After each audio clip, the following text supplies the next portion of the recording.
Bonsoir à toutes et à tous. Je suis très heureux de vous retrouver donc à Neve Shalom, dans une synagogue qui se trouve dans le 12e arrondissement de Paris. On vous attend nombreux et nombreuses. Voilà, c'est un cours mixte, Be'ezrat Hashem, pour participer au cours tous les jeudis soirs à partir de 20h. Là, il est 20h10. On est en retard. Alors, Parashat Nassau. Parashat Nassau, en fait, cette paracha, elle traite de. Il y a plusieurs sujets. Ouais, il y a plusieurs sujets dans cette paracha, mais qui sont suivis. Ouais, vous avez remarqué, ceux qui ont vu la paracha, que ce sont des sujets qui ont été suivis, mais qui, a priori, n'ont pas de rapport entre eux. Hélène, en fait, on va essayer de trouver un lien. Ouais, c'est marqué là-bas on parle le premier sujet qui est traité, c'est celui des Kohanim. Oui, les Kohanim, ce sont des gens à qui on devait remettre des troumotes. Des troumotes, c'est des dons. Oui, des troumotes. La terouma, on parle de la terouma, c'est-à-dire qu'il fallait prélever une partie de ses récoltes qu'on donnait aux Kohanim, n'est-ce pas? La terouma, dit Rashi ici, il ne s'agit pas de la terouma, mais des bikurim. Les bikurim, c'est les prémices des fruits d'Eretz Israël, des fruits du pays d'Israël, qu'on devait donner les prémices, les premiers fruits qu'on avait d'Eretz Israël. Il y en a combien de pays de fruits d'Eretz Israël? Combien il y en a? Combien? Sept. Il y en a 7, Razak, c'est bien. Et donc, il y a 7 fruits. Et parmi ces fruits-là, on devait récolter les prémices de ces fruits et les donner aux Kohanim. Et à part ça, il y avait des matanot keuna, c'est des dons qu'on donnait aux Kohanim, parce que vous savez, quand on amenait un sacrifice, il était consumé ou des fois consommé. Et le Kohen participait à cette consommation, et c'est ça qui expiait la faute de la personne qui apportait le korban, le sacrifice. Et à part ça, il y avait des parties de la bête qui étaient données au Kohen. Chazé, Véchoc. Chazé, un petit bruit vaut mieux qu'un grand choc. Un choc, le choc c'est la cuisse du korban et la poitrine du korban qui était remis au Kohanim, ceux qui travaillaient au Beth Amikdash. Donc il y avait des dons. Pourquoi on faisait des dons au Kohanim? Parce qu'ils n'avaient pas de terre en Israël, les Kohanim.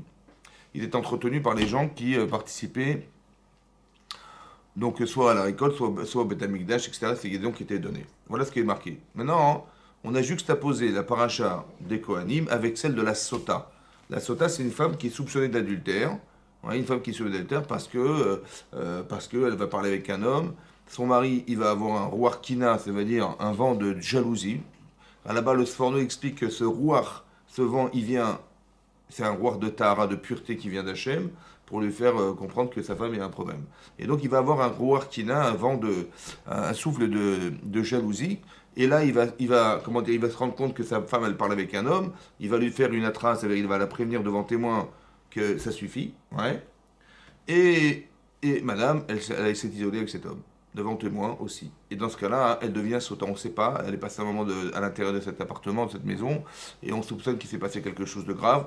Et ce qu'on appelle une sota, une femme qui est soupçonnée d'adultère. Et donc après, il y a une procédure, etc. Et la Torah appelle ça maskeret avon.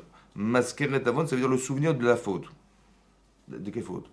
Oui, maskeret avon. Il est marqué ma'al, ma'al ba'isha. Ma'al, ça veut dire quoi ma'al? Au-dessus. Ma'al, ça veut dire désacraliser. Ouais, Ma'al. La Merila, c'est quoi une Merila? La Merila, c'est des objets qu'on aurait rendus, qu'on aurait réservés au Beth Amikdash, ou des animaux qu'on aurait réservés au Beth Amikdash. On les appelle Ekdesh. Ce sont des animaux qui ont été sanctifiés. Et si quelqu'un il fait usage de ça, il dit, ouais, il prend la vache qu'il a sanctifiée, il va l'atteler à sa charrue, il va commencer à labourer sa terre, il a transgressé un issur en Merila. Ça veut dire faire usage de ce qui est Ekdesh. Et là, le langage qui est utilisé, c'est le même. Comme c'est que quand elle trompe son mari, elle fait Merila Ma'al Beisha. Elle a désacralisé, elle a fait usage de sa Kedusha pour faire autre chose avec. Vous avez compris? Il y a comme s'il y avait un rapport de sainteté dans cette histoire. Allez comprendre ce que ça veut dire.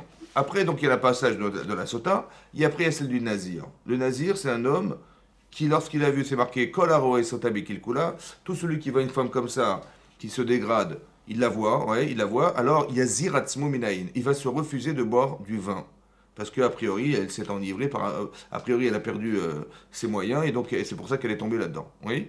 Et donc c'est pour nous expliquer que tout celui qui la voit, il doit s'écarter du vin, parce qu'il a peur de tomber dans ses pièges. D'accord? C'est-à-dire de dépasser une forme de limite qui va faire qu'il va glisser, il va se laisser glisser dans la débauche ou des choses comme ça. Et donc il y a Zirasmo, ouais, ça c'est le passage qui suit. Et ensuite il y a les Birkat Kohanim. Dans la paracha, on rappelle Hachem, il demande aux Kohanim de bénir son peuple, etc. Donc essayez de comprendre la logique qui s'exprime. Pourquoi je vous dis la logique? Parce que Rashi rapporte. Il dit Lama nismera paracha.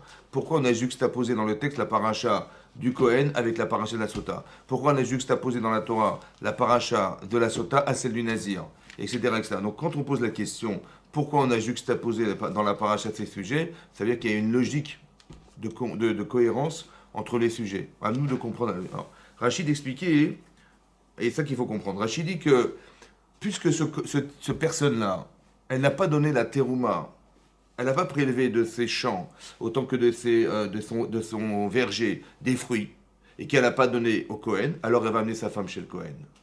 Voilà ce qui est marqué dans le texte de Rashi. Rashi ramène la Gemara qui dit que celui qui n'a pas amené la terouma au Kohen, il va un jour amener sa femme chez le Kohen. Et c'est ce qui va se passer, ouais. Elle va risquer de tromper. Vous avez compris le lien ou pas? Vous avez compris? Vous avez compris quoi? Quel rapport entre le fait que monsieur, il donne pas de la terouma au Kohen et que sa femme, elle va tromper son mari? Hein? Vous avez compris? Comment? Il faut donner, Dieu vous le rendra. Ça veut dire quoi il faut donner? Oui. Ça veut dire quoi il faut donner? Oui. Ça veut dire, oui, vous avez raison. Ça veut dire? Il faut donner. Il a raison, c'est ça. Hein? Sinon, on a des problèmes, quoi. Ça veut dire quoi? Ça veut dire quoi? Ça veut dire quoi? Ouais, j'écoute. Ah non, je sais pas. Ah, vous n'avez pas compris. Il a dit que si on donne pas, et un jour il va aller chez le Kohen. Sa femme, elle va le tromper, sa femme. Vous avez compris le lien, vous ou pas? Non. Alors, il a répondu en vérité. Si vous avez bien compris ce qu'il a dit, il a répondu à la question. Il faut donner. Ça veut dire quoi? Si quelqu'un, il n'est pas soucieux du manque de l'autre. Voilà, j'ai des récoltes, j'ai du blé, et je dois prélever quelque chose. En vérité, je pensais que j'avais 100% de blé à moi. Je pensais que ces fruits m'appartenaient. On dit non, Hachem il dit non, non. Il y a une partie qui ne t'appartient pas, il faut la donner au Kohen. Il y a des fruits, parmi les fruits que tu as, il y a une partie que tu dois donner au Kohen. Ça s'appelle les bikurim. Les bikurim, c'est des prémices. Pourquoi des prémices en particulier? Pourquoi les prémices? Parce que il faut savoir que tout ce que vous gagnez, c'est Hachem qui vous l'a fait gagner. Maintenant, il faut faire des gestes, il faut faire des investissements personnels. Mais c'est masqué en vérité la bracha qu'avait prévu Hachem depuis Rosh Hashanah. Seulement, il ne va pas nous faire tomber du ciel comme de la manne. Non, non. Alors, il va nous faire donner une idée, on va ouvrir un business, et dans ce business, on va agir, etc. Et l'argent qui va tomber, on va croire que c'est nous. Mais en vérité, c'est une manière de masquer la parnassa qui vient d'Hachem. Vous avez compris?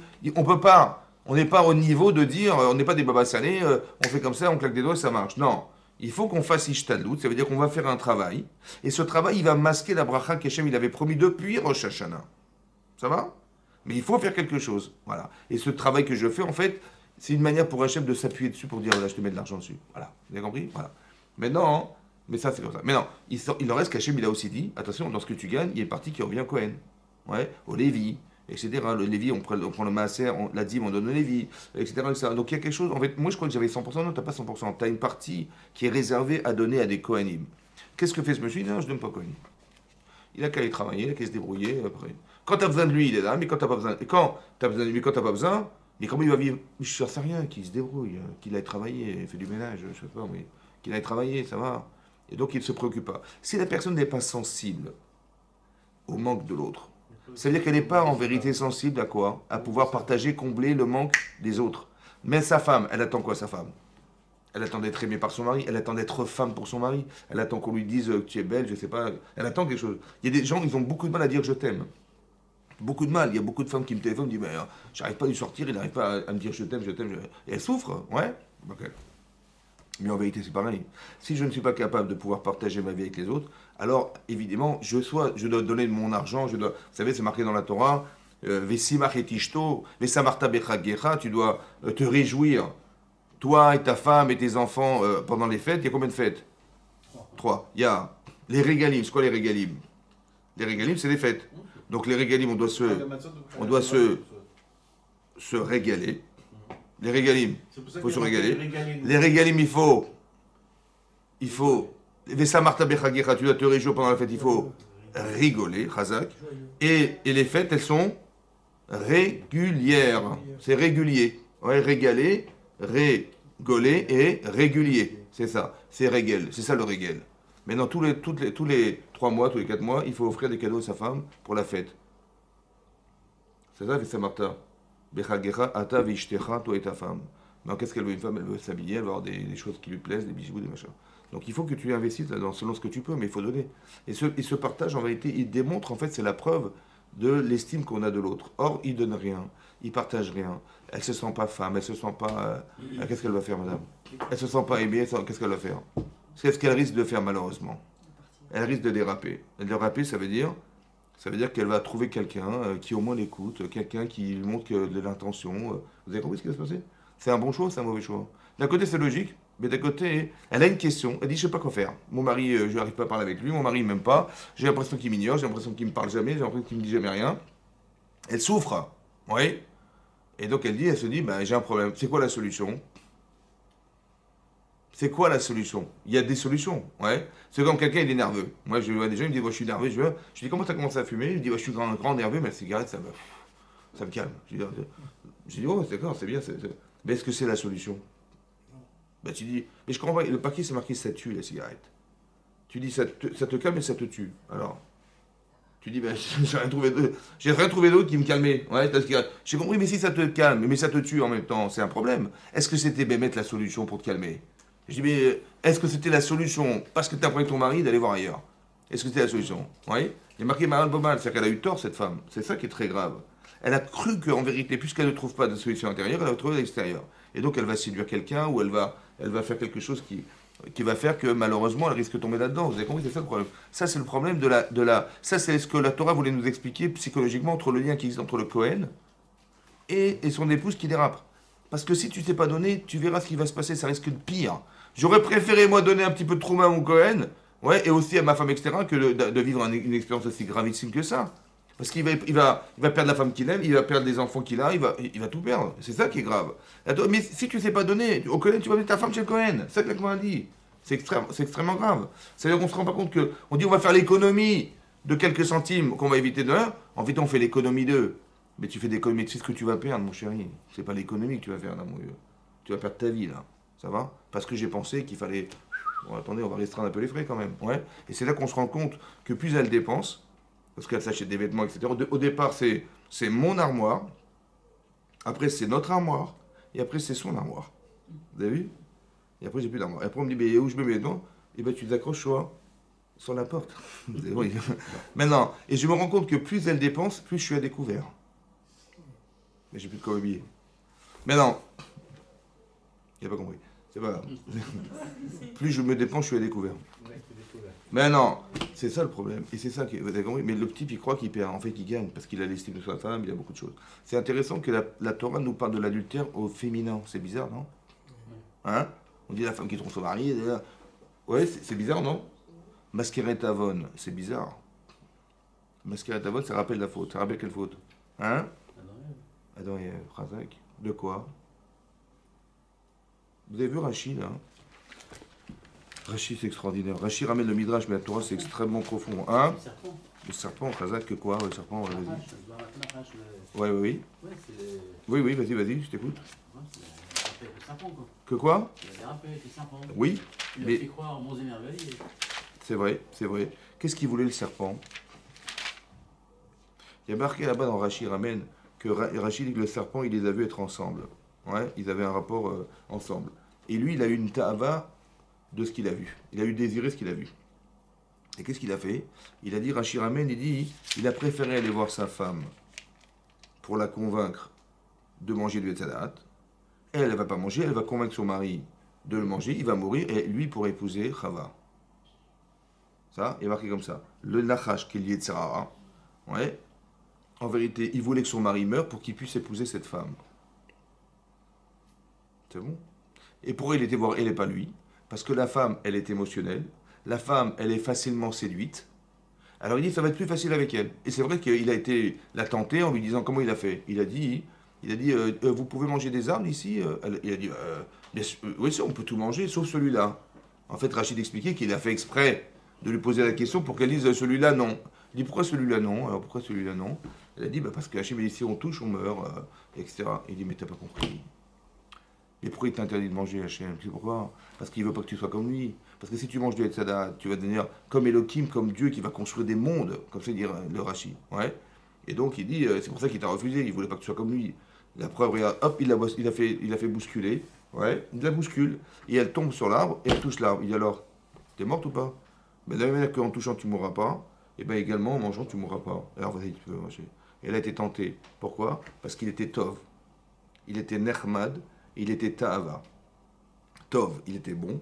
Nechmad, agréable. Ta'ava, plaisant. Et ça, c'est quelque chose qu'une femme, elle ressent ça. Ouais. Et donc, aspirer vers cette chose-là.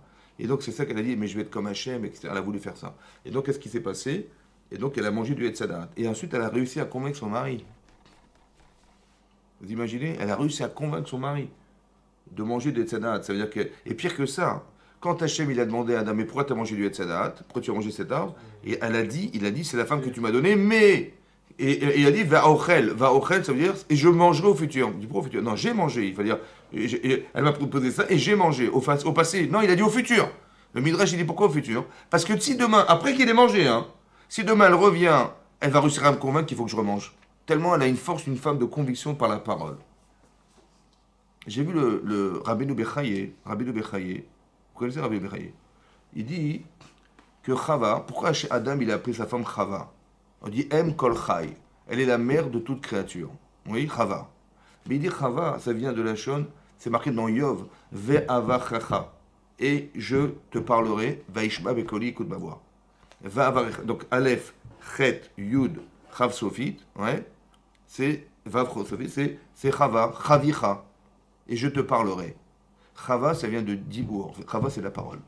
Il dit parce qu'il a su définir sa femme, il savait qu'elle avait une force dans la parole. C'est marqué dans Kiddushin Afayin Bet, elle dit là-bas, oui. À Sarah Kabin, il y a 10 mesures de paroles qui sont descendues dans le monde. 10 mesures, les femmes en ont pris 9 et les hommes en ont pris une. Kabine. Kabine, c'est quoi Kabine? Kabine, d'essayage.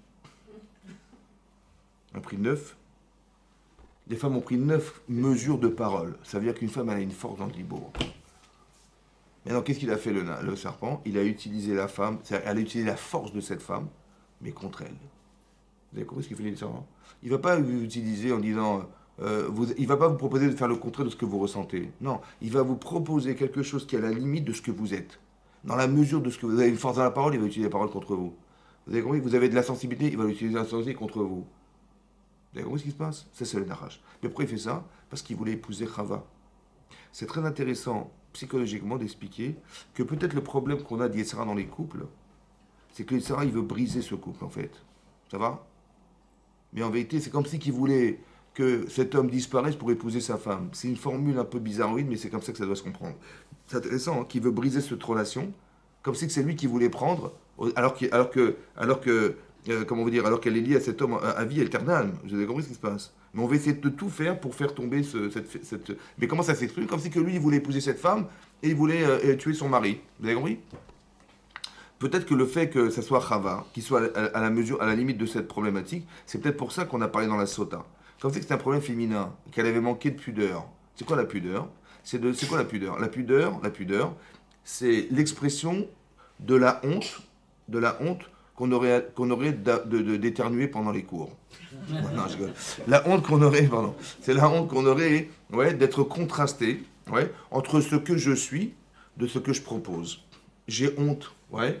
Quand on a honte, quand vous voyez un enfant, il fait une bêtise, il va se cacher sous la table. Mais pourquoi tu te caches? Comme Adam et Chava, ils ont eu honte, ils se sont cachés, ils se sont vêtus, ils ont eu honte. Mais pourquoi tu dois te cacher? Oui, parce qu'en fait, j'ai honte d'être cette personne. Je ne veux pas être cette personne. La pudeur, c'est une manière de montrer, je ne veux pas qu'on me regarde comme ça. Je ne suis pas une femme objet. Ouais. Je préfère que tu m'apprécies pour ce que je suis, mais pas pour ce que j'ai. Voilà. Donc, j'ai honte que tu me vois comme ça. Alors, je m'habille autrement. Vous avez compris? La pudeur, c'est une manière d'exprimer le contraste entre le bien et le mal. Le contraste entre la fierté d'être quelque chose et surtout la honte d'être autre chose. Et je ne veux surtout pas que j'aurais honte que tu me regardes comme ça. Je ne veux pas. Comme ils ont eu honte d'eux-mêmes. Ils ont eu honte d'avoir fauté. Alors, ils se sont cachés, ils sont vêtus. Pourquoi ils sont vêtus? Parce qu'ils savaient que le problème, il était corporel. Vous avez compris? L'intérêt, il est corporel. Alors, ils vont cacher ce corps. Ils ont peur de ça. Pour essayer de se reconstruire, ouais, et d'être plus cohérents dans leurs actes. Mais c'est très intelligent et très important de comprendre que c'est ça la source du problème. Et la femme, elle avait ce devoir parce que si en vérité, on voit d'ici que la femme, elle était meneuse. C'est elle qui propose à son mari, c'est elle qui arrive à le convaincre. Vous imaginez, vous avez un Kadosh Baruch Hu qui lui dit de ne pas manger, et sa femme, elle lui mange, il écoute sa femme.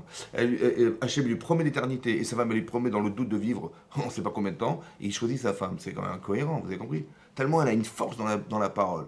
C'est-à-dire qu'elle est meneuse, c'est une femme qui est meneuse, c'est une femme qui peut... Et donc il faut qu'elle se calme. Il faut qu'elle soit calmée, ça veut dire que il faut qu'elle soit pudique, ça veut dire qu'elle a une puissance, mais qui doit être exprimée autrement. Ouais, cette énergie doit être exprimée autrement que dans l'intérêt de détruire.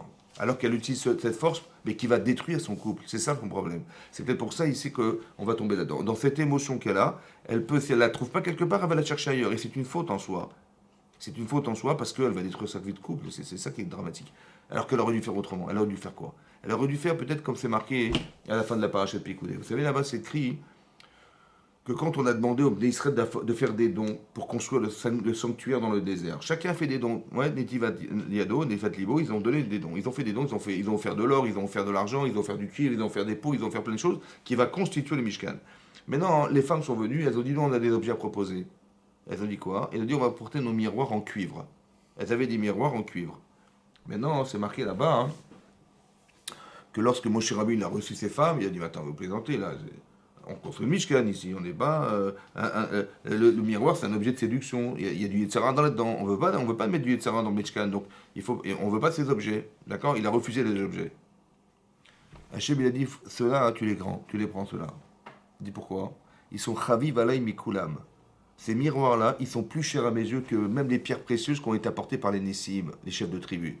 Plus précieux à mes yeux. Il dit pourquoi? Il dit parce que Marot Svaot. C'était des miroirs d'armée. Il dit, tu vois, les miroirs, grâce à ces miroirs, on a eu des enfants. Rachid dit pourquoi? Parce que les gens qui revenaient du travail, à l'époque, les hommes qui revenaient du travail en Égypte, ils étaient complètement exténués, accablés par le travail. D'accord? Ils étaient épuisés par le travail. Et quand ils arrivaient comme ça, ils ne pouvaient rien faire. Et donc leurs femmes, elles voyaient ça. Je ne sais pas, mettez-vous à la place de ces femmes-là. Ça fait... Leur père, il était mort accablé comme ça. Leur grand-père, c'était pareil, etc., etc. Donc, ils ont vu les hommes qui travaillent comme ça. C'est des générations de gens qui sont esclaves en Égypte. Et dit son mari, c'est pareil. Une femme après, qu'est-ce qu'elle se passe? Il dit, j'ai pas de mari, j'ai rien du tout. Il est toujours fatigué. Bon, qu'est-ce qu'elle a pas? Elle n'est pas aimée par son mari. Il lui montre aucun sentiment. Il est toujours fatigué, accablé par le travail. À la main, elle va dire, attends, je vais prendre mon miroir, je vais aller voir un Égyptien. Non? Oui, non. Elles n'ont pas fait ça. Elles ont pris les miroirs. Et quand son mari est revenu du travail, était fatigué, ouais, elles ont fait d'Irachi un jeu de séduction avec leur mari. Elle leur a dit, miroir, miroir, dis-moi qui est la plus belle. Oui, vous vous rappelez, Walt Disney. Bon. C'est-à-dire, elles ont joué un jeu, et puis c'est comme ça qu'ils ont eu des enfants. Ils se sont retrouvés, ils se sont aimés, ils ont eu des enfants. Ouais. Elles ont utilisé les miroirs dans l'intérêt de séduire son mari et d'arriver à avoir des enfants grâce à ça. Il dit, ouais, tous les enfants que tu vois, c'est grâce à ce miroir. Et ça, c'est plus rachou, c'est plus cher à mes yeux que tous les objets qui ont été apportés. Pourquoi c'est le plus cher à votre avis? Vous savez pourquoi? C'est comme ça. Et Mouna. C'est comme ça. Ça veut dire quoi? C'est pourquoi c'est le plus cher à ses yeux? Parce que c'est comme ça. Parce qu'on a utilisé le Yetzirah pour le bien. Vous avez compris, non? On a utilisé l'objet qui est l'objet du Yetzirah pour le bien. Ça veut dire que non seulement elles ont fait une mitzvah, mais en plus ce qui est l'objet de, entre guillemets, de la Avera, ça a été transformé en mitzvah. Ça veut dire que dans notre cœur, il y a deux tendances. Il y a une tendance positive et une tendance négative. Mais la tendance positive, elle est faible par rapport à la négative. Le Yetzirah, il a plus d'énergie, plus de puissance, plus de désir que le Yetziratov d'y faire les mitzvot.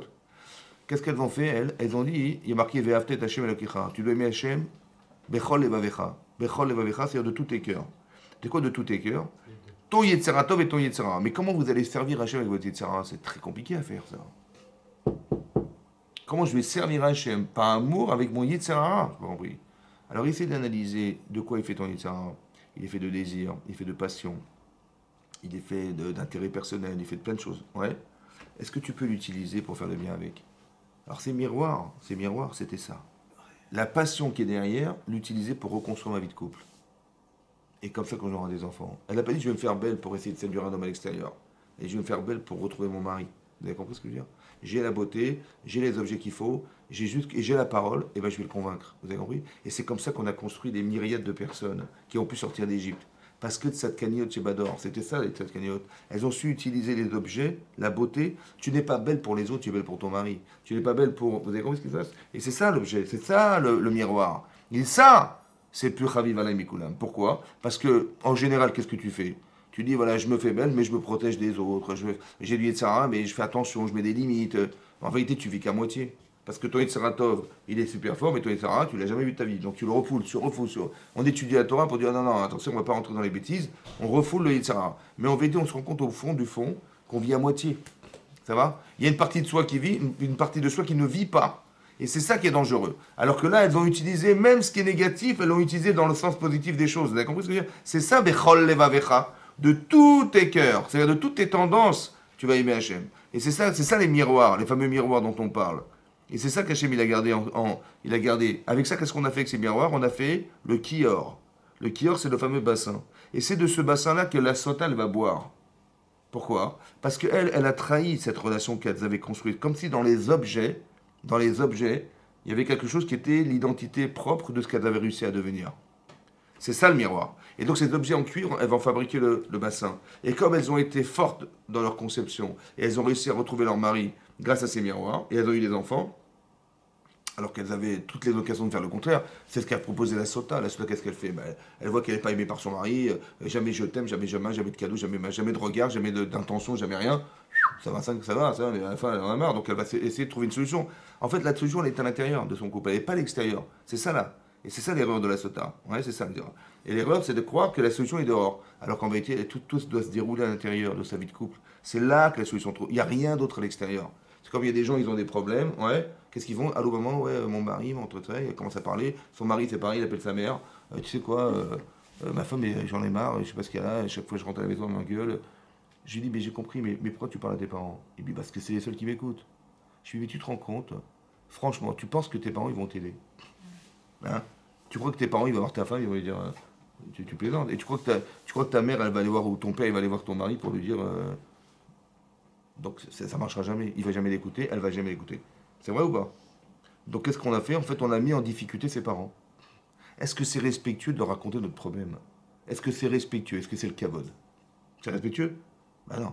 Parce que tu vas leur faire une souffrance, et non seulement la souffrance, tu vas l'organiser, mais plus encore. C'est que quand ça va s'arranger, comment ils vont voir, comment ma mère, elle va voir ma femme, et quand mon père, il va voir mon mari, comment il va voir, il va dire, ah bon, il y a une grosse tâche, vous avez compris? Et c'est assourd de faire un truc pareil. C'est pour ça que les problèmes qu'on a, ils ne doivent pas les transposer à l'extérieur. Jamais. Tout se solutionne à l'intérieur. Vous avez compris ce qui se passe? Jamais raconter aux autres. Tu dis, mais attends, mais j'en ai marre, je crois que je trouve des conseils. Pas de problème, mais va pas dire ça à tes parents, surtout pas. Parce que quand ça sera arrangé, eh ben, tes parents, ils vont être sceptiques. Ils vont toujours dire, ah ouais, on sait jamais, ils vont te faire la tête. C'est très grave. Au contraire, il ne faut jamais dire. Ouais, il faut que ces choses se solutionnent de l'intérieur. Tout se passe à l'intérieur. C'est très important que tout se passe dedans. Et donc, s'il y a un problème, je suis même prêt à mentir, pas grave, pour peu que ça s'arrange dedans. Je mens à l'extérieur, on est très heureux, machin. On a des problèmes, mais on les solutionne dedans. Et quand c'est solutionné, eh ben, ça ira mieux. C'est ça qu'on fait. Ouais. C'est ça qu'elle a réussi à faire. Cette femme, elle a compris fondamentalement que le problème, en vérité, j'ai un mari exténué qui avait du travail. On est en Mitzrayim, en Égypte. Mais il est toujours fatigué, j'en peux plus. Ouais. Alors elle va essayer Non, elle a dit la solution c'est dedans. Il faut que j'arrive à trouver un moyen qu'on retrouve une vie de couple cohérente. Et c'est ça qui va se passer. Donc on voit qu'il y a un lien très fort. Vous avez vu, à la différence de ce que l'homme est capable de faire, c'est de refuser de nos Cohen. Les femmes, elles ont donné tout ce qu'elles avaient pour pouvoir faire que le lien se soit créé. Elles ont réparé quelque part la faute de Chava, Maskeret Avon. C'est de rappeler la faute de qui? La faute de Chava qui, à la différence de ces femmes-là, elle a été prête pour ne pas souffrir, parce que Rachid expliquait là-bas que pourquoi elle a proposé Chava de donner à manger à son mari qui était le fruit de la connaissance du bien et du mal. On avait dit parce que elle a dit elle a fauté, donc elle a fauté, elle savait qu'elle allait mourir, c'était prévu. Ouais. Mais elle a surtout pas supporté, que son mari il puisse lui vivre et il va épouser une autre femme qu'elle, puisque de toute façon il faut bien que le monde continue à vivre sans elle, et donc et elle va vivre et donc son mari va épouser une femme et c'était pas possible. Ça va? Et donc il fallait qu'il meure avec elle. Et c'est pour ça qu'elle a essayé de le séduire, pour qu'il meure avec elle. Ça va? Et c'est comme ça qu'on avait expliqué que qu'est-ce qu'Hachem a décidé? Hachem, qu'est-ce qu'il a décidé? Il a dit Arba, Arbe, Etzboner. Arba, Arbe. Je multiplierai ta souffrance. Be'eroner, et ta grossesse. Be'etsev tel dibanim, et dans la souffrance tu accoucheras. Oui? Ouais? Et tu vas être attiré par ton mari. Voilà ce qui est marqué. Hein? Ben non. Arba Bonner, je multiplierai ta souffrance. Rachid dit que tu vas avoir du mal à éduquer tes enfants. Tsar Gidou Banim. La difficulté d'éduquer tes enfants. À part ça, tu auras des difficultés à vivre ta grossesse. Et à part ça, l'accouchement sera en douleur, avec des douleurs très fortes. Vous avez compris? Quel rapport y a-t-il entre sa faute et le fait qu'elle Elle a dû avoir des difficultés à éduquer ses enfants, qui avoir des difficultés à vivre une grossesse normale, avoir des difficultés à coucher. Pourquoi? En quoi c'est réparateur de sa faute? Parce que le onesh dans la Torah, c'est pas une punition. Ça n'existe pas la punition dans la Torah. Dans la vie courante, ça existe. Ça veut dire que si quelqu'un il fait un délit, il va en prison. Oui. Donc il est puni, il va pas payer, il va brûler un feu rouge, on le fait payer 90 euros. Et on va lui retirer des points. C'est une punition, ça. Mais il n'y a pas de punition dans la Torah. Ça n'existe pas la punition. Ce qu'Hachem propose, c'est la solution. C'est pas une punition. En quoi le fait de souffrir, c'est une solution pour elle? Solution. Pas une punition. Quelqu'un il a eu mal, c'est une punition. Ouais. Mais elle va souffrir et c'est une solution. Elle va souffrir d'éduquer ses enfants. Elle va souffrir de vivre une grossesse difficile. Elle va souffrir d'accoucher. C'est aussi une souffrance. Pourquoi elle doit souffrir? Parce qu'elle a fait du reste dans la facilité, dans l'envie. Donc la compensation, c'est qu'elle. C'est une mida qu'elle est une mida. Que quoi? Elle a pris plaisir à faire quoi? À manger des cèdres, alors quoi elle doit souffrir de quoi? Quel rapport avec l'accouchement? Quel rapport avec les enfants? Quel rapport avec le plaisir d'avoir les enfants, le bonheur d'avoir les enfants. Mais pourquoi dans la souffrance? Eh ben oui. Ah bah non, dis non. Non. Bah, c'est mieux. Alors pourquoi il faut souffrir? Non. Bon, on va dire comme ça, pour que tes enfants ils travaillent, tu leur mets des baffes. Comme ça ils vont bien réfléchir. Pour donner de la valeur. Hein? Pour donner de la valeur. Mais pourquoi ça passe par la souffrance, la valeur? Pourquoi il faut souffrir? Fais tout là. Ah, comme ça.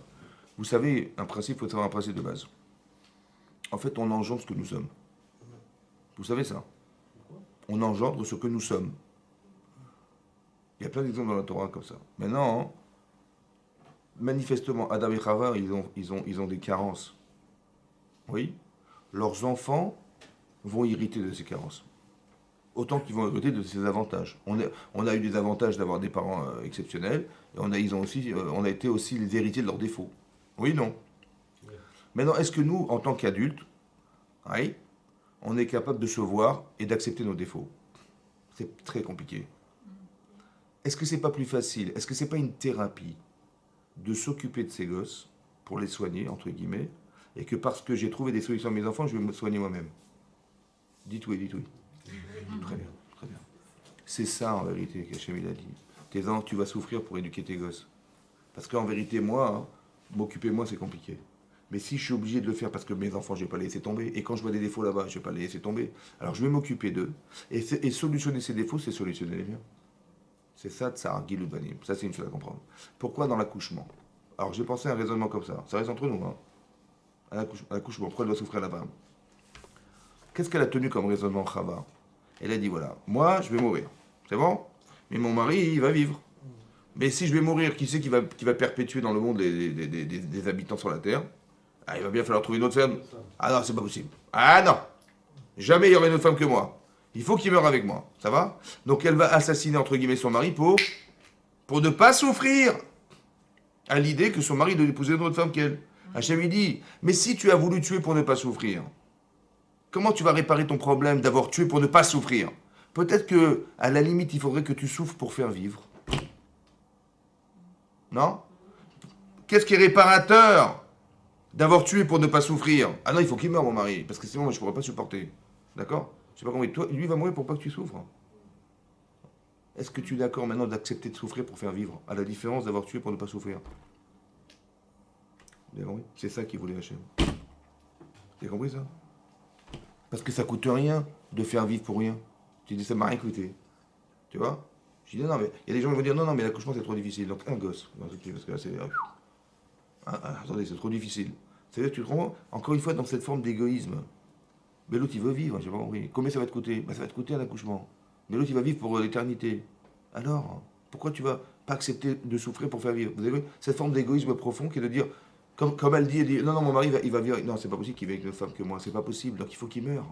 Pourquoi c'est comme ça? Vous savez pourquoi c'est comme ça? Parce qu'une femme a été créée de l'homme. Et la femme se sait associée à son mari. Elle le sait. Elle est associée. Maintenant, comme il ne peut pas avoir une autre femme que moi, alors, c'est vrai que j'ai fauté, mais il ne peut pas en avoir une autre que moi, donc il est obligé de mourir avec moi. Mais ça veut dire que même ça, encore une fois, on utilise des forces dans le féminin contre elle. Vous avez compris? Une femme, elle se sent associée à son mari. D'où je sais ça? Oui. Parce que quand une femme, elle sort du travail, bon, vous lui demandez où tu vas. Elle avait dit, ben, je rentre chez moi. Bon, vous demandez à son mari, et toi, où tu vas? Ben, je rentre chez moi, après le travail. Ouais. Après, vous dites à son mari, mais pourquoi tu rentres chez toi? Il dit, je suis crevé. Attends, après une journée pareille, il faut que je me décompresse, je rentre chez moi, je prends mon ordinateur, je joue au foot. Décompression. Ouais. Et tu demandes à sa femme, mais pourquoi tu rentres chez toi? Il dit, moi, je rentre chez moi, attendez, j'ai un mari, j'ai des enfants, il faut que je m'occupe à faire manger. C'est bon, ils ont pas dit la même chose. Il lui dit, je suis crevé. Et l'autre, il dit, bah, change tes pneus. Non. Et l'autre, il a dit, mais comment dire, j'ai des enfants, j'ai mon mari. Vous avez compris? Elle est associative, sa femme. Et lui, non. Et c'est ce que les femmes n'ont pas forcément compris, ça. C'est que quand elle voit son mari, elle va sur le canapé comme ça, et elle fait la cuisine, elle s'occupe des gosses, elle fait les devoirs, le machin. Il dit, mais tu vois pas que je suis occupé, tu vois pas que. Et l'autre, elle le voit comme ça. Si tu vois pas que je suis occupé, tu veux pas m'aider? Il dit, mais tu m'as rien dit. Non, mais si tu m'avais dit, bien sûr que je t'aurais aidé. Mais moi, je croyais que tu n'avais pas besoin de moi. Moi, je croyais que. Mais tu m'as rien dit. C'est ça ou pas? Mais pourquoi il est comme ça? Hein? Parce qu'il est né de Adama. C'est quoi Adama? La Torah dit il est né de la terre. Mais elle n'est pas née de la terre. Elle est née de l'être. Elle est associée à lui. Vous avez compris? Et donc, elle est sociable. Elle est associative, sa femme. Alors que lui n'est pas. C'est que le travail qu'une femme doit faire, c'est d'associer son mari à elle. Lui apprendre à être associatif. Ce qu'il n'est pas, en fait. Vous avez compris? Tu m'as rien dit, tu m'as dit ça, mais tu m'as pas dit ça, blablabla. Il faut tout lui dire. Mais non, c'est pas normal. Parce qu'il n'est pas associé à la difficulté qu'elle a. Elle, de façon naturelle, elle rentre chez elle, elle prépare à manger, elle s'occupe de son mari, elle s'occupe des enfants, elle fait des devoirs. Elle se sent associée aux choses. Par association, c'est extraordinaire ou pas? Bien sûr. Mais ça peut être un défaut, c'est ce que la Torah voulait nous dire, que par association, Chava, elle ne peut pas imaginer que son mari est une femme. C'est impossible, on est associés, on est collés. Alors si j'ai fauté, si je dois disparaître, il disparaît avec moi. C'est comme ça. Vous avez compris? Mais c'est le défaut, encore une fois, de l'association. Le défaut d'être sensible, c'est d'avoir succombé à la faute. Vous avez compris? La force d'avoir de la parole, une femme a la force de la parole. Elle va l'utiliser pour dissuader son mari. Vous avez compris? C'est extraordinaire. C'est ça le Yetzirara. C'est ça le mauvais penchant. Il faut savoir utiliser ses forces, mais dans le bon sens, pas à contrecarré, pas à contre-courant de ce que nous sommes. C'est ça qui est très fort. Vous avez compris? La femme, elle est force, elle n'est pas contente, elle va aller séduire un autre. C'est pas possible. Mais elle a ce pouvoir. Mais il faut que tu contrôles la tsniout. La pudeur, c'est de savoir, j'ai un pouvoir de séduction, j'ai un pouvoir de parole. C'est une qualité extraordinaire. La preuve que c'est une qualité. C'est que une femme, elle a une sensibilité particulière. D'accord? On dit dans la Torah, c'est marqué dans la Gemara, dans Shabbat, qu'elle a une bina yetera. Une bina yetera, c'est-à-dire qu'elle a de l'intuition. Une femme ressent les choses, elle sent les choses. Ouais? Ce qu'un homme n'a pas. Ce ressenti, il n'a pas. Maintenant, c'est un avantage, c'est la sensibilité. D'où je sais qu'une femme, elle a de la sensibilité. Ouais? Oui? C'est qu'une fois, j'ai entendu ma femme crier dans la cuisine. Et j'ai cru qu'il y avait un attentat. J'ai cru qu'il y avait, je ne sais pas ce qui s'est passé. Et je lui ai dit, qu'est-ce qui se passe? Elle m'a dit, j'ai vu une araignée. J'ai pas compris. Au début, j'ai pas compris. J'ai une araignée. J'ai dit, mais elle est comme ça l'araignée. Elle mesure 2,5 cm et tu pèses 60 kilos. Donc, tu mets juste ton pied dessus, c'est fini, tu vois. Elle me dit, non, je peux pas, je vois. Je dis, mais comment tu vois l'araignée? Je dis, c'est horrible, l'araignée, c'est horrible. J'ai compris, en fait, qu'une femme, elle voit pas comme ça, elle voit comme ça. Ça va? Ça veut dire que sa sensibilité, elle fait qu'elle est énorme, l'araignée. Elle la voit pas petite comme nous, on l'a vu, avec des petites pattes et des... Non, elle est très très fortement sensible. Et cette sensibilité, en fait, c'est un avantage et un inconvénient. C'est un avantage parce qu'elle sent des choses, elle voit des choses. L'inconvénient, c'est qu'elle peut en être victime. Vous avez compris ce que je veux dire? Mais elle a cette force-là. Maintenant, d'où ça sort ça? Parce que vous vous rappelez que Sarah, elle va aller voir Abraham un jour, après qu'elle ait eu Yitzhak. Sarah, elle va voir Abraham et dit, écoute, Garesh et Ta'amazot, sépare-toi de cette servante et de son enfant. Parce que je ne veux pas qu'Ishmaël il hérite de toi. Et voilà ce qu'elle lui a dit. Ok? Et ça, il est marqué dans la Torah que c'était Ra Béné Abraham, c'était mauvais aux yeux d'Abraham, à l'odot Beno, sur ce qu'on a pu dire sur son fils Ishmaël. Parce qu'Ishmaël, c'est son aîné, et c'est son premier enfant né. Il a pas supporté qu'elle parle comme ça. Genre, débarrasse-toi de lui et de sa femme. D'accord? Et de sa maman, pardon. Oui? Hachem dit non. Shma Bekola. Ouais. Écoute la voix de ta femme, qui beitsra qui carré le chazara. Parce qu'elle a raison, c'est pas Ishmaël qui va hériter de toi, c'est Yitzhak qui va hériter de toi. Ta descendance, ce sera Yitzhak. D'accord? Il a dit Shma Bekola. Ça veut dire?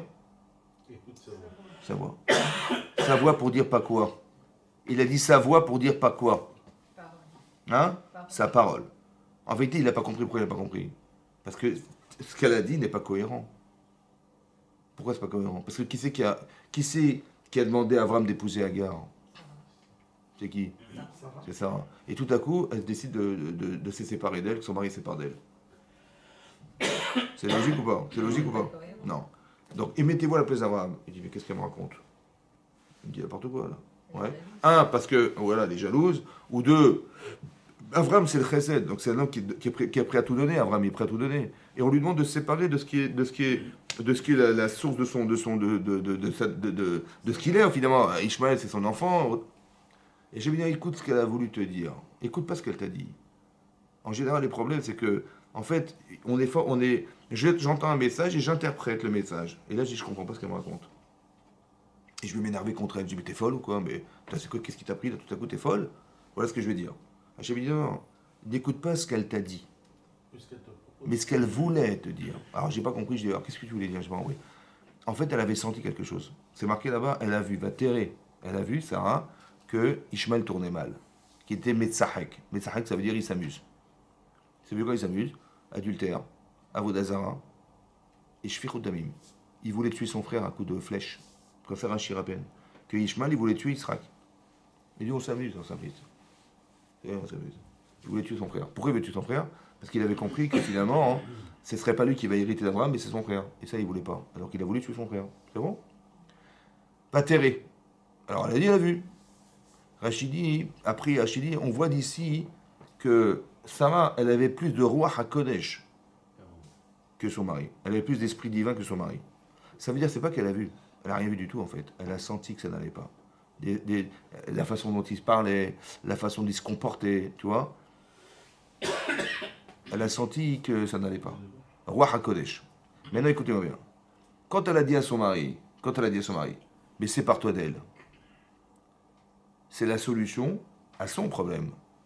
Parce qu'elle a vu qu'il a mal tourné. Et ça, c'est un défaut féminin, ça. Que les femmes, elles proposent des choses sans expliquer leur choix. Tu vois? Parce qu'elles sont sûres que leur mari l'a vu, hein, il a très bien compris. Donc elle dit, bah tiens, c'est la solution.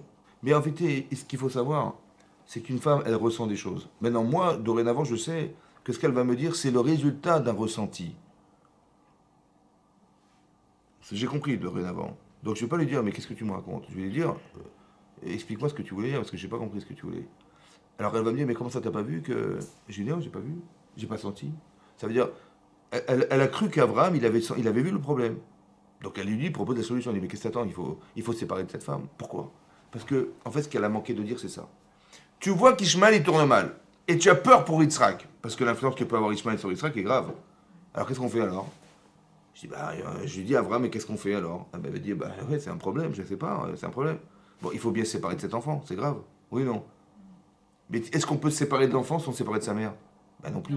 Alors qu'est-ce qu'il faut faire? Ben séparer de sa mère. T'as compris? Je dis, ah, t'as raison. Si elle avait dit ça comme ça, il aurait compris. Mais elle a proposé la solution sans lui expliquer la problématique. Et là, Hachem, il a dit, Shema Bekola, écoute la voix de ta femme. Vous avez vu? Là, il a dit, écoute la voix de ta femme. Et pour Chava, il a dit, Hachem, Kishamata l'école ishtecha, parce que tu as écouté la voix de ta femme. Ve'achalta mi etzadat, et que tu as consommé l'etzadat d'Hashem tiviticha la bilti achol. Je t'ai ordonné de ne pas consommer cette arme. Et tu l'as mangée, alors Aura Damalater sera maudite. Parce que tu as écouté la voix de ta femme, et tu as mangé du etzadat que je t'avais interdit de consommer, etc., tu as... Ce qu'il a rappelé avec sa femme. Il fallait dire, parce que tu as mangé de l'arbre de la connaissance du bien et du mal, et ben c'est pour ça que la terre est maudite dorénavant. Voilà, parce que tu as transgressé ma parole. Voilà ce qu'il fallait dire. Qu'est-ce que ça a à voir avec écouter la voix de sa femme? Oui. D'abord, il y a marqué, il fallait pas l'écouter. Il a marqué, ouais, tu dois l'écouter. Moi, je comprends pas. Alors que si tu l'écoutes, on comprend rien. Oui. Vous avez compris? Là-bas, tu as écouté la voix de ta femme, il fallait pas. Et là, on dit, mais il faut écouter la voix de ta femme. La même chose, la même formule, à l'envers. Pourquoi? Parce qu'en vérité, sa femme, Achava, la femme de Adam, elle était sensible. Ouais. Elle a vu que l'arbre, il était tov. Que l'arbre, il était nechmad. Il était agréable. Que l'arbre, il était ta'ava. Il était plaisant.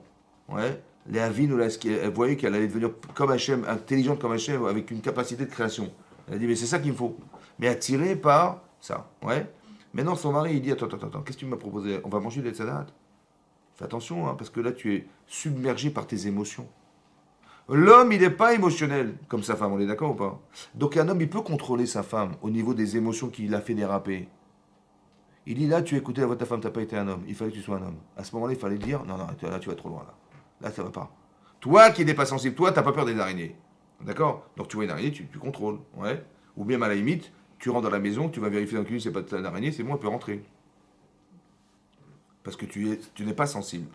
Et bien, ce manque de sensibilité, ça va te servir à la contrôler. Parce que manifestement, elle, des fois, ça dérape. Vous avez compris?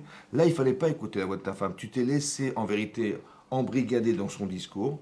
Et elle t'a laissé tenter parce qu'elle a les mots pour t'expliquer en quoi c'est tentant de le faire. Et tu t'es laissé avoir parce que tu es rentré dans les émotions de ton épouse. Parce que tu as écouté la voix de ta femme.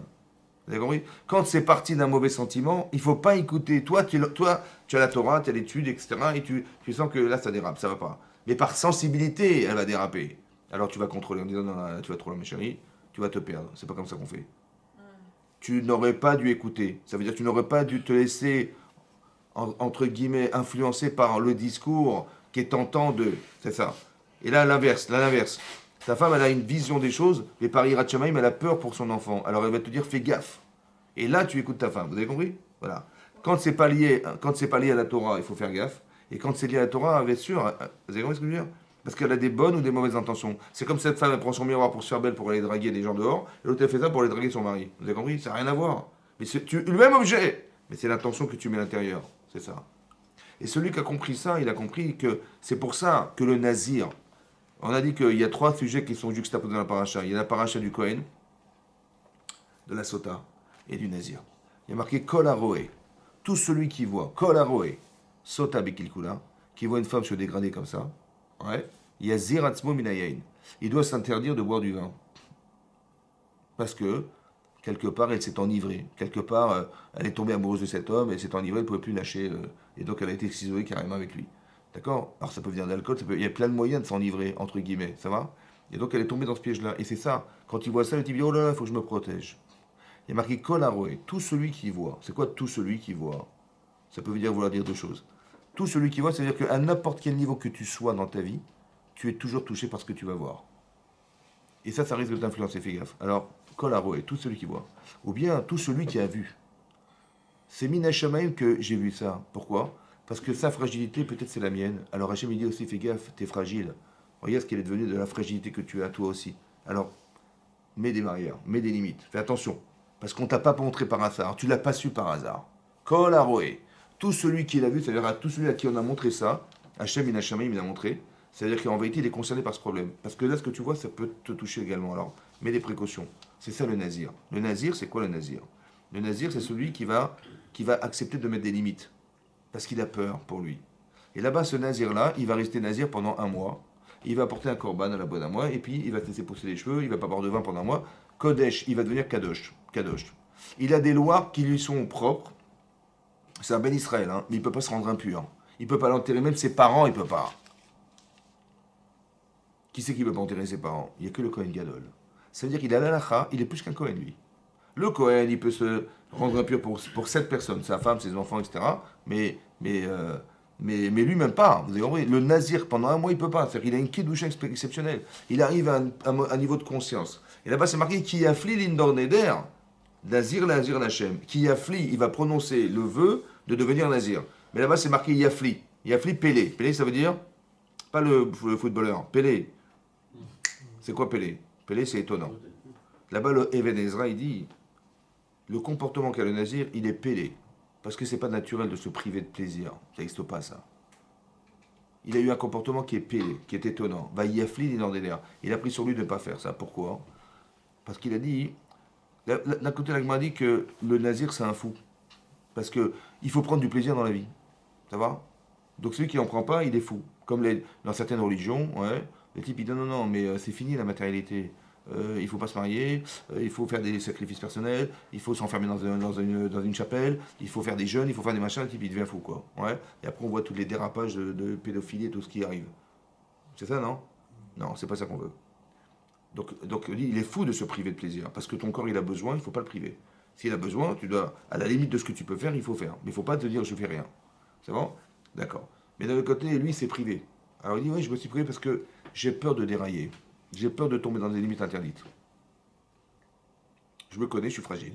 Ouais.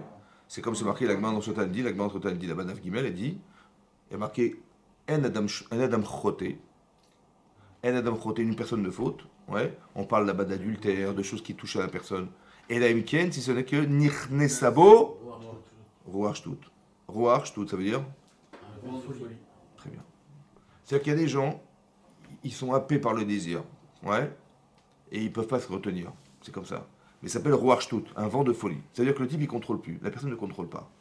Ouais. Comme une fille, elle peut tomber amoureuse de quelqu'un, follement amoureuse. On lui dit, mais attends, mais ce type-là, c'est pas pour toi. Mais qu'est-ce qu'il y a? Mais il est comme ça, comme ça, comme ça. Mais là, ça va s'arranger, après le mariage, ça va s'arranger, tout va s'arranger. Mais comment ça se fait que tu n'arrives pas à accepter? Ruach Shtut, ça veut dire que la personne, elle est tellement amoureuse, ouais, que l'amour rend aveugle, ça veut dire quoi? Ça veut dire qu'elle n'est pas capable d'accepter la souffrance que lui provoquerait le fait d'entendre les reproches qu'on lui ferait à cet homme. Parce que si elle accepte les reproches, elle va souffrir. Et ça va entamer dans son amour. Et ça, elle ne peut pas. Donc, elle ne va pas vouloir accepter. Vous avez compris ça? Mais c'est un piège, ça. Vous avez compris ça? Parce qu'elle n'est pas intellectuellement capable de supporter quelque chose qui est contraire à ce qu'elle aime. On ne peut pas dire de lui, c'est pas possible. Alors, si on dit de lui, ah, j'écoute pas. Ou je vais m'arranger avec. Vous avez compris ce qui se passe? C'est ça. Et après, c'est elle qui va souffrir, malheureusement. Mais ce qui se passe, c'est ça. Donc, l'amour rend fou, ça veut dire ça rend fou. Maintenant, si on est fou, alors comment ça se fait qu'on est condamnable? Quelqu'un qui fait la vera, il est fou ou pas? Donc, est-ce qu'on condamne des fous? Non. Alors, comment ça fait qu'on le condamne, lui? Il y a marqué, El Adam Choté, un homme de faute, et la Imken Nichnesabo Ruach. Avant la vera, il est déjà devenu fou, le type. Donc, il va faire la vera, c'est venir. Il est happé par le désir. Mais il est foutu, ça y est, c'est terminé. Oui. Donc, s'il est fou à ce moment-là, on peut rien lui dire. Il est fou, il est fou. Oui. En vérité, le problème, il n'est pas là. Pourquoi tu es rentré dans la folie? Pourquoi tu as dépassé la frontière que tu savais être interdite? Alors je m'explique. La personne ne faute si ce n'est qu'elle a fait un vent de folie. Ça va? Voilà. Comme cette femme-là, elle s'est isolée avec cet homme. D'accord? Et non, elle a peut-être fait la véran, j'en sais rien. C'est dommage. Ouais. Mais qu'est-ce qui l'a amené ça? Ben, c'est le vent de folie. Donc il faut bien distinguer entre la faute elle-même et ce qui amène à la faute. Vous avez compris ça? Comme c'est que la Avera qui est marquée dans la Torah, oui, la faute qui est marquée dans la Torah, il y a quelque chose qui gravite autour, qui s'appelle le vent de folie, qui n'est pas la Vera, mais qui fait que il va tomber dans le piège parce que dès l'instant où il franchit cette frontière, c'est foutu. T'as compris ou pas? Non, il y a quelque chose. Dans la Vera, il y a la Vera. Le noyau dur, c'est la faute. Mais il faut savoir que la Torah nous révèle un secret, qu'autour de la faute, il y a quelque chose qui gravite autour, qui lorsqu'on pénètre cet espace, ça y est terminé, on est happé, on est foutu. Qui n'est pas la Vera elle-même. Vous avez compris? C'est pas la Vera, c'est ce qui amène à la faute, à la Vera. C'est ça le Ruach Shtut. C'est quoi le Ruach?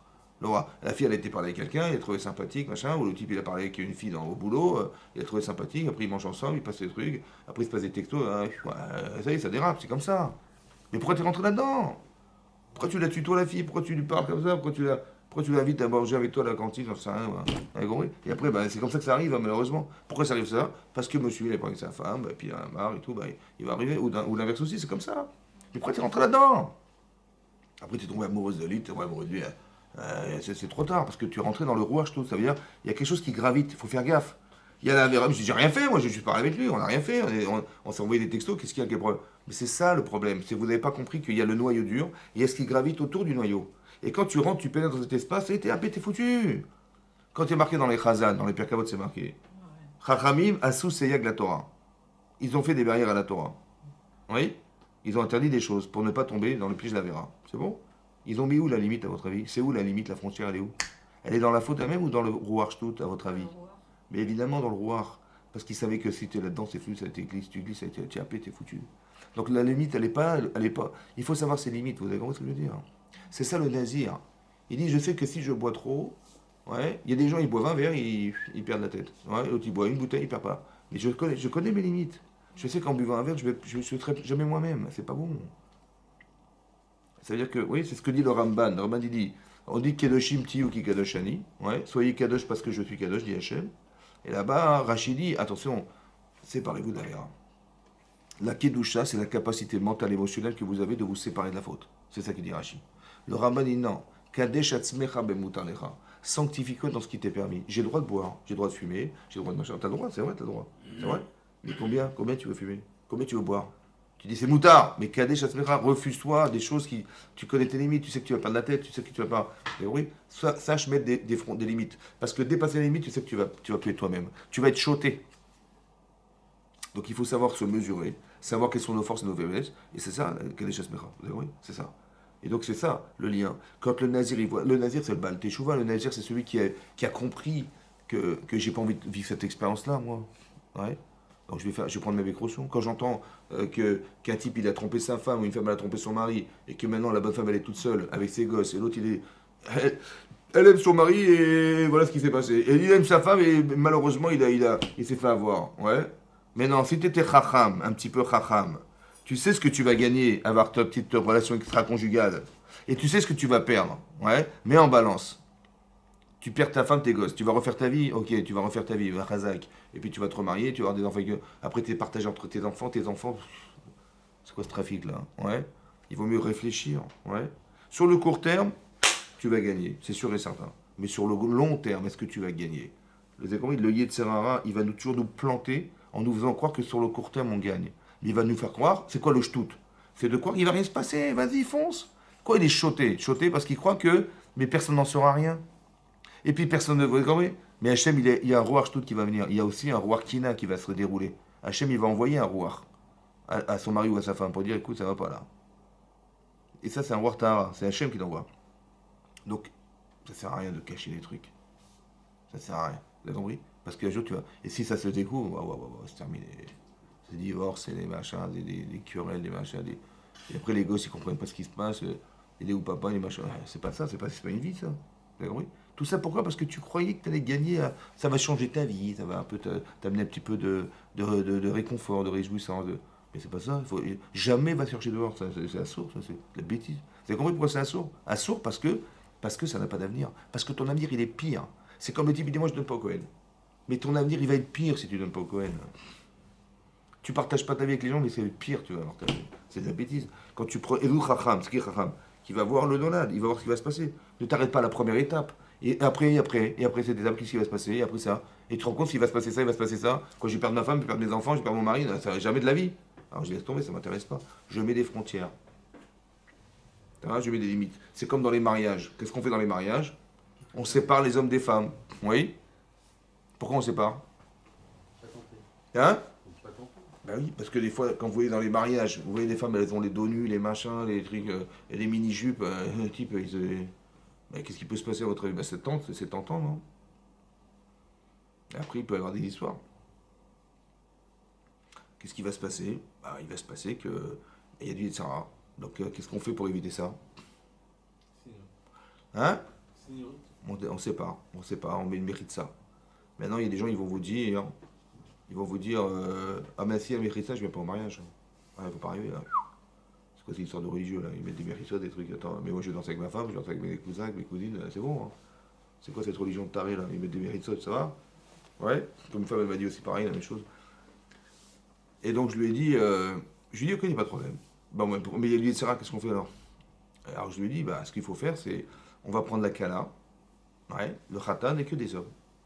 Mariage avec des hommes, comme ça on évite les problèmes. C'est ça ou pas? La fille elle va me dire, attendez, oh, je veux ma mère, je veux ma cousine, je veux ma soeur, je veux mes amis, attendez, oh, je veux pas toute seule comme ça dans mon coin là-bas. Elle a raison, elle a raison. Donc on va faire le contraire. On va prendre le khatan avec la kala et que des filles, quoi. Comme ça, au moins, je dis, attendez, je suis désolé, je veux mon père, je veux mon frère, je veux mes frères, je veux mes cousins, je veux mes amis, je veux aussi danser avec moi. Oui, non. Alors qu'est-ce qu'on fait alors? Vous savez quoi? Pour que tout le monde soit là, on va mettre la mérite ça. Si tu mets pas la barrière, nous on croit que ça nous sépare, mais non, ça nous rassemble. Vous avez compris ou pas? Ça nous rassemble. Ça sépare les Tzara, mais ça rassemble tout le monde. Tout le monde a pu vivre une kedusha de mariage, ouais, en sachant qu'il n'y aura pas d'Yetzer. Et tout le monde est là. Mais ça permet des nouvelles rencontres et des futurs mariages peut-être. Ouais. C'est ça. Quand je vais danser avec une femme, Hachem me dit ouais, c'est elle ta femme. Continue. Ah non, c'est sûr que non. Est-ce que c'est plausible qu'Hachem il va me permettre de trouver ma femme dans un truc qui est pas caché? Non, mais ça arrive. C'est ça le problème. Hein? Comment? Ça arrive. Ça arrive, ouais. Mais il faut faire attention parce que c'est pas plausible, on va dire comme ça. Al-pi alacha. C'est très grave. Ouais. Donc il faut faire attention. C'est pour ça que la mechitza, ça permet de retrouver les personnes. Tout en sachant que c'est un peu ça le nazir. C'est comme un type, il tutoie des bonnes femmes, il appelle par leur prénom. Il faut mettre des barrières, faire gaffe.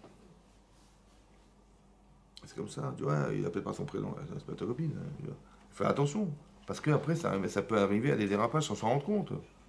Vous avez compris? C'est pour ça qu'il faut mettre, il faut savoir mettre il faut avoir un peu de pudeur. Ça va? Il faut respecter son épouse et son mari. Il faut respecter tout ça. Pour faire que on ne tombe pas dans ces pièges-là parce qu'on peut vite glisser. Surtout aujourd'hui, avec Internet, avec tous ces trucs-là, c'est très grave. Et c'est ça, c'est ça le parallèle que je voulais vous dire. Et à part ça, à la fin, il y a Birkat Kohanim. Ouais, la Birkat Kohanim, c'est quoi? On va demander, Hachem va demander à ce qu'on nous bénisse. Oui. Et qu'est-ce qui est marqué dans la Birkat Kohanim? Très intéressant, mais on n'a pas beaucoup de temps, mais bon. Regardez, je vais vous expliquer ça vite fait avant que je l'air. Hein, la Birkat Kohanim. Hachem a demandé aux Kohanim, aux enfants de Aaron, de nous bénir pendant la Birkat Kohanim. Ouais. Et là-bas, c'est marqué comme ça.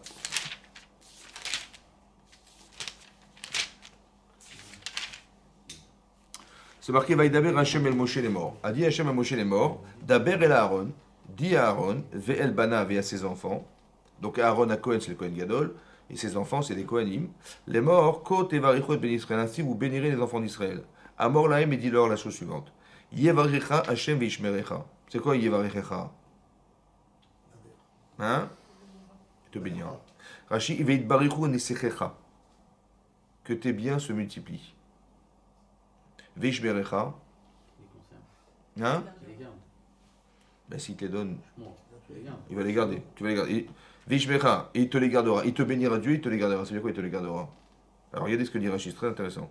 Rachid dit, Shelo yavu alecha shodedim litol mamonecha. Il n'y aura pas des brigands qui vont venir te voler ton argent. Hachem, il te promet que personne ne le volera. À la différence, tu quoi? Shanoten matana leavdo eno yachol eshomo mikol adam.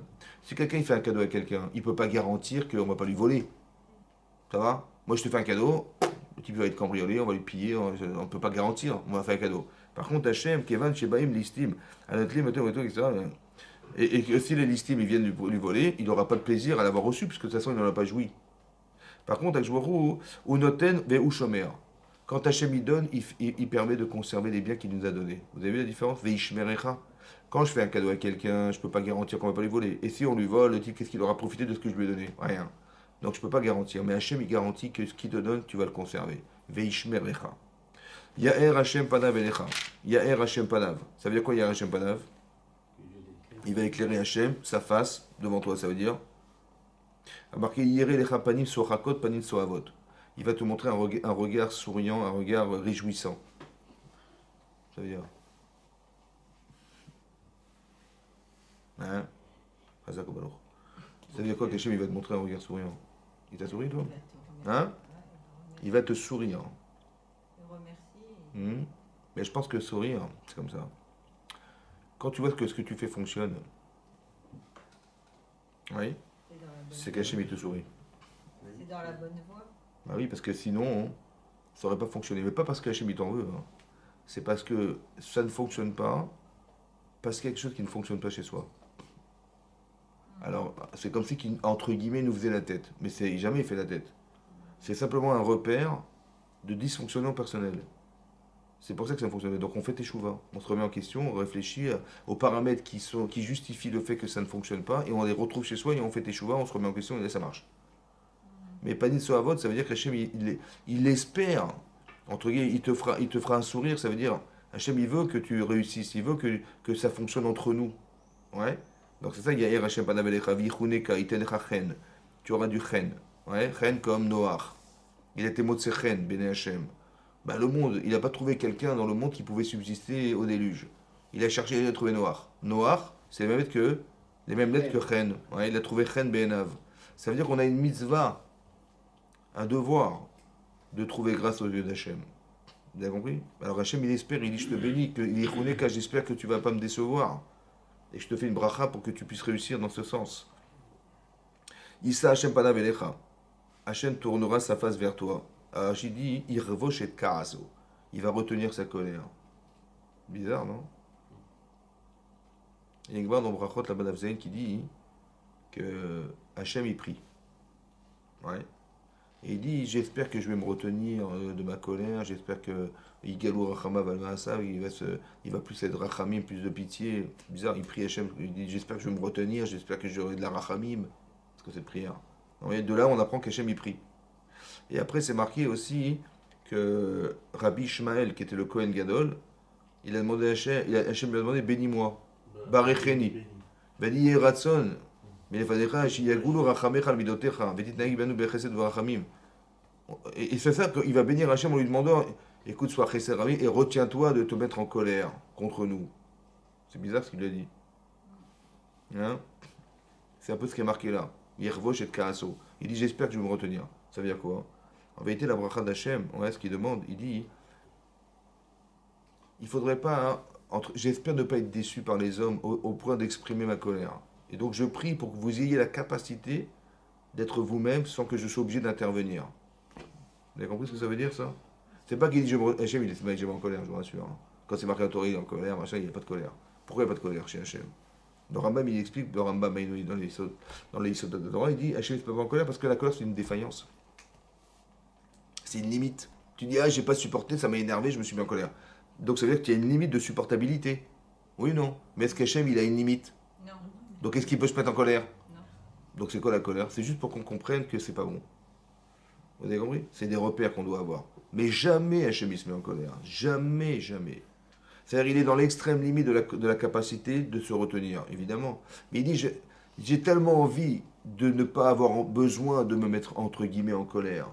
J'ai tellement envie de vous bénir, de vous donner, que vous soyez entiers, que vous soyez parfaits, que vous soyez des gens qui soient complaisants, que vous me trouvez dur, je trouve du chen en vous. J'ai tellement envie de ça que je vous bénis, que vous arriviez. Vous avez compris? C'est ça qui est marqué dans la paracha. Mais Samuel béné Israël, vous passez mon nom, et Hachem il dit qu'il va vous donner le nom. Ani Avarechem, je vous bénirai l'Israël. Mais c'est intéressant qu'on passe par des Kohanim, vous voyez, qui sont détachés de toute influence négative. Ils ne vont pas toucher les morts. Quand ils vont voir quelqu'un arriver, ils vont être complaisants avec lui en disant « Amen ton korban, t'as fait une faute, pas grave, on va la réparer, vas-y, on est entier avec toi. » Et c'est ça qu'Hachem il veut. Que qu'on soit entier avec nous-mêmes, et ça veut dire que quand on est en faute, on puisse se remettre en question et pas garder ses erreurs et penser qu'on est par scrupule ou bien comment on veut dire, par complexe, ouais, de se regarder, on va vous dire non, j'ai pas de problème, j'ai pas de truc. Non, mais accepte, dis khatati, dis-le, j'ai fauté, c'est pas grave, dis-le. Et après tu te remets en question et c'est mieux de le dire, de l'exprimer, de s'en débarrasser que de le conserver en mentant, en faisant croire qu'il n'y a pas de problème. Non, il faut que tu saches le dire. Et Hachem, il attend que ça que tu le dises. Que tu sois Motsechen Be'enav, ouais, que tu le trouves grâce à ses yeux. Et ça, c'est quelque chose qu'on devrait avoir. On demande à Hachem, on bénit Hachem qu'il soit comme ça. Mais en le bénissant qu'il soit comme ça, c'est une manière de se dire, maintenant que je l'ai dit, je ne veux pas le contredire. J'ai demandé à Hachem, je t'en prie de te mettre en colère. Alors, tu ne peux pas dire, ne te mets pas en colère et toi tu fais des bêtises. Non. Alors ça va te permettre de toi-même d'être cohérent avec toi-même. En demandant à Hachem, en le bénissant d'être comme ça t'oblige entre guillemets à penser que tu dois être comme ça aussi. Vous avez compris? Que tu es bienveillant, et tu vas essayer de ressembler à Kadosh Baruch Hu dans ce que tu fais aussi. Pour que tu trouves grâce, il faut que tu ressembles à ce qu'il est. Donc c'est ça que on te demande. Vous avez compris? Donc après la Teshuvah, ouais, du Nazir, il y a la capacité qu'on a de s'accepter, de trouver grâce aux yeux d'Hachem, essayer d'être des gens, des personnes avec qui pour qui Hachem il serait fier. Vous avez compris? C'est ça que Hachem il va nous bénir, il va nous donner, et on va être reconnaissant. Vous avez compris? Et c'est ça qui va faire qu'on va s'attacher à Kadosh Baruch Hu, c'est ça? Et donc cette bracha-là, elle se passe par les Kohanim pour que justement on puisse ressentir ce qu'on va faire, que Hachem va te donner, tu vas être reconnaissant de ce qu'il te donne. Et tu vas t'attacher à lui, vous avez compris, etc. Et après tu vas vouloir t'engager parce que tu dis, si je suis reconnaissant, il faut bien que je m'engage, c'est pas gratuit, tout ça, c'est évidemment. Et donc je vais rentrer plus dans la Torah, et Hachem va dire, c'est magnifique, et il va te trouver grâce à lui, jamais il va s'énerver contre toi. C'est ça qu'Hachem veut. Et c'est ça passe par une bracha, une prise de conscience physique, autant que morale, de ce qu'on devrait atteindre quelque part. Chazak ou Baruch.